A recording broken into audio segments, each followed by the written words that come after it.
sometimes I liken it to my old man as well. Banned from interviews, right? Because actually lost the plot. To pull him up on a few things that were telling him the truth. He keeps coming out with his fairy stories. You know, you're saying, oh, Frank Warren says you do too many interviews. It's your fault.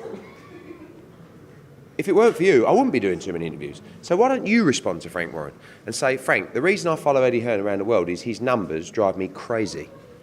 Next generation, 30 years of age, Yaffe, good fighter by the way, but 30 years of age, that's the next generation.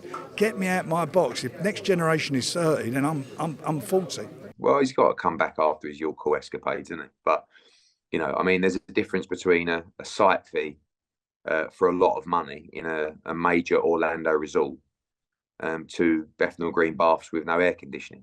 But what do I care what he says? He's got a lot of work on his hands. I mean, he's got to get into the recycling business, which he's into, and he's try and bringing these guys back. He's got a big task on his hand in getting AJ sorted out. So let him get on with that, and he's got to come up with an opponent that the builders are going to buy into. I don't know what he's talking about there. Again, some people try and talk about that stuff rather than saying, but can we just talk about your fights for a minute? Why aren't you testing? I mean, he's very lucky that he has a fight coming up, Joe Joyce against Zhilei Zhang, that Joyce requested VADA testing, that he's had to do. No, you should be slapping him around the back of the head. No, I mean, I think it did 600,000 buys. Klitschko, Joshua did 1.2 million. But it's irrelevant. It's all irrelevant.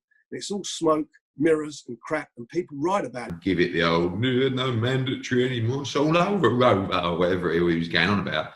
And then let me say my bit, and then you just completely I mean, I know it's difficult for him right now, and I could say I don't want to go in too hard on it because I can tell it's a tough time for him, an emotional time. I mean, he looked like he was the blood pressure was going to new levels yesterday.